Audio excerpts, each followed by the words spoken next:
We're going to tackle the Sermon on the Mount the next several weeks in our worship together at the gathering. You can find it in Matthew chapters 5 through 7 or in Luke chapter 6 verses 20 through 49.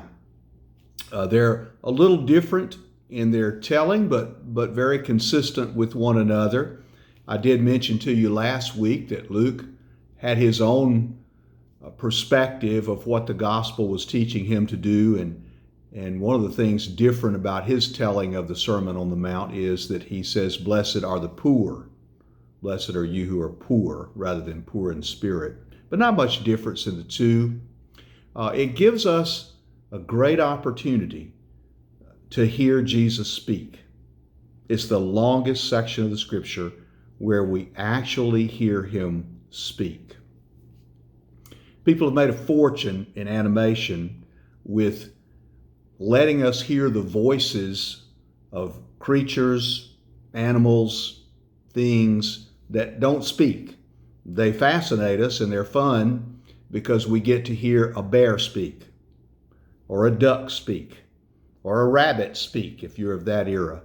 But you get it. Animation is fun because we hear, in our minds at least, what something may sound like that doesn't speak. I would love to hear my dog speak. I can't imagine what she would want to say to me or what her voice would sound like, but it would be pretty cool to hear Trixie speak. Well, from that silliness, go to something that's a little more sublime.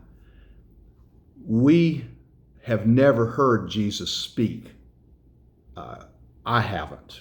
Orally, verbally. I don't know what his voice sounds like. I've seen depictions of that most of my childhood when Jesus was in a movie and spoke. He was usually a white guy that spoke English. And so I don't think that's how Jesus sounded in that day, in his day. I don't think that's how he looked. So I really don't know. It'll be a joy to hear him speak. I doubt he will speak in King James English. I think he will laugh and smile, and the humanity of Jesus will be what draws us to him, but one day we'll hear him speak. I read a commentary, and it's kind of a preacher book several years ago, but it fascinated me on the Sermon on the Mount. It's by a guy named David Buttrick, and it is entitled Speaking Jesus. And of course, that is a play on words. The Sermon on the Mount is Jesus speaking. We get to hear a speaking Jesus. But also, what we are charged to do as disciples is to speak Jesus.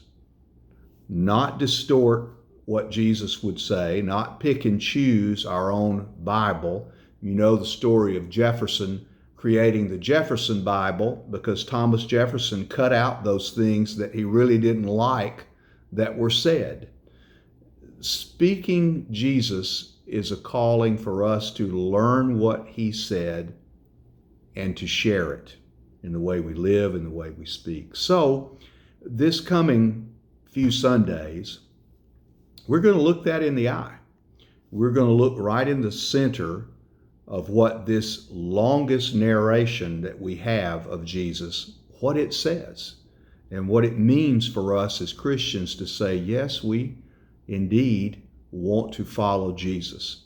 I've made no secret to you that I really believe that Jesus is the center of the Bible, that there are very important things all in the Bible, all God inspired, but the fullest revelation we have of God is found in Jesus.